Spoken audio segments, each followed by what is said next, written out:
But in a war situation where you are swinging this 5 to 10 pound sword again and again and again. So swords didn't weigh anywhere near 10 pounds. Long swords, for example, weighed about 2 to 3 pounds. Yeah, I'll give you that. Swords didn't weigh that much.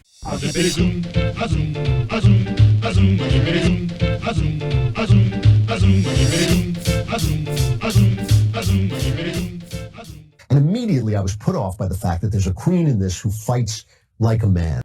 I just think it's funny that he could accept sorcery and curses, monsters, and a main character that was subjected to mutagens as a child, but can't seem to get over a female warrior. I get what you're trying to get at, but that's still not exactly the same. What he wants is a sort of a realist fantasy, where there's some realist aspects, some believable things in a fantasy world. In response to The Witcher, or in critiquing The Witcher, women are going to lose 100% of the time in a sword fight with men. I didn't know that this Andrew Klavan guy was such an expert on sword fighting. I should have paid more attention to him, clearly.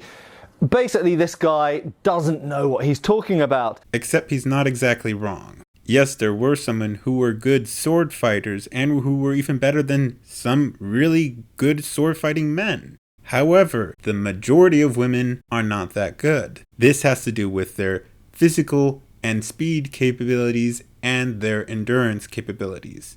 Not so much their skill. Their skill, they can just be as skilled as men. However, when it comes to physical fitness, they can't, on average, be as good as men. On average, men are better. However, I will give that one person has informed me that women might have been able to be good at light sword fighting, or light armor, where they might have been better in that area than men. However, when it comes to wars in sword fighting, most of them would not have been very good to have. They wouldn't have had the same endurance as men. In single-handed combat, yeah, some of them could probably definitely beat some men. However, when in a battle, probably not the best. What are we actually discussing here? Okay, so he is asserting that men, because of their physical superiority, are always going to beat women in a sword fight. Well, I almost don't know where to start with this. Well, why not start with the fact that he was kind of exaggerating a bit? I could easily tell he was exaggerating. And also, let's not forget, he was mainly talking about in wars, battles. Those places, very few women could be able to be in those situations.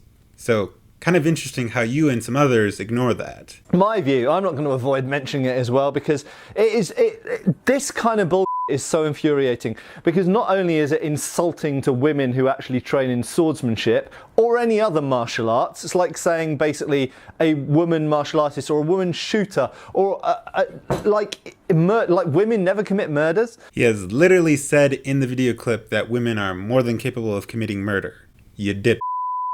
With, kitchen knives and stuff. It's like a woman cannot beat a man in a fight. And okay, to give this Klavan guy his due credit, he does specifically refer to sword fights. And so first of all, I suspect, unlike Andrew Klavan, I have been doing swordsmanship for 20 years. In fact, over 20 years now. And many of you out there will have done, for example, modern Olympic fencing. So if you take an Olympic standard epéiste, foiliste, sabreur, whatever, but if you take a woman Olympic level fencer and you take a normal club level fencer who happens to be a man and you put them against each other, who do you think is going to win? Well, yeah, obviously the woman fencer. Well, no, duh. Seriously, dude, he's talking about men and women who are of equal skill in a battlefield wearing armor, that men would beat women. Because women do not have the same stamina and do not have the same strength as men. So you're missing 3 things with your example. 1, it's not a battlefield. 2, the type of equipment they're using. And 3, experience. You're leaving out all those 3 factors, which are very important to Andrew Klavan's argument. And what it comes down to is skill. And the thing is, this is typical misogyny and sexism, and when we actually boil it down, because this isn't misogyny, this is just reality, you dip. From all of my experience in watching Andrew Klavan, I have not heard him be sexist one bit. So quit your bull. It's not actually a question of men and women and whether a woman can be a good sword fighter or whether men are always going to have an advantage. That's not actually the question, and that's completely irrelevant. Completely irrelevant. Now, obviously, you don't actually mean that it's completely irrelevant, but it does play a large factor in sword fighting, especially when you get into what kind of sword fighting. And even more so if you go into if they're in a battlefield, fighting multiple people wearing heavy armor. But again, you ignore these factors, and the factors that men on average are stronger and have more stamina. You ignore Andrew Klavan's points and just make it out to be as a one-on-one battle, which is not what he was getting at. Clearly the person who does know how to use a sword is usually going to win, and not always. I never deal in 100%, like this Klavan guy. He was exaggerating, you utter moron. Now, when we talk about armies, and ironically, that's a very important element of the question when we get into looking at kind of medieval or fantasy type of warfare. If you are a soldier in an army, do you need your army to only consist of the biggest, strongest people? No! You actually need your soldiers to be well trained and to do what their job is. He never denied that.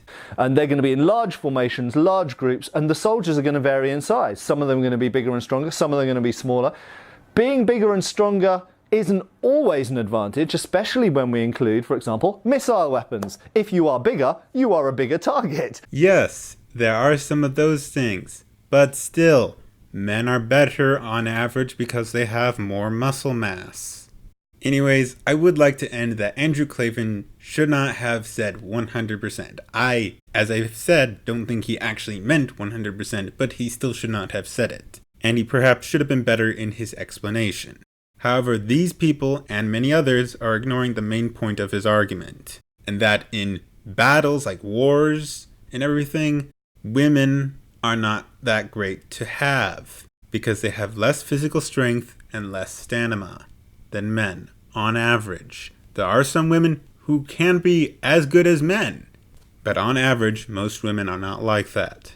Now, as I have said, there was someone who has informed me that there could be certain situations where women are better at sword fighting in a particular kind, like fencing, in which that women might be better for fencing because of the lighter equipment. But when it comes to battles where you have to wear heavy armor and have to fight many people, they're not better. So those are my final thoughts. If you guys have anything to say, please let me know. Like, share, and subscribe. And join the other subscribers in helping me reach my goal of 500 subs. Do that, and I'll see y'all later.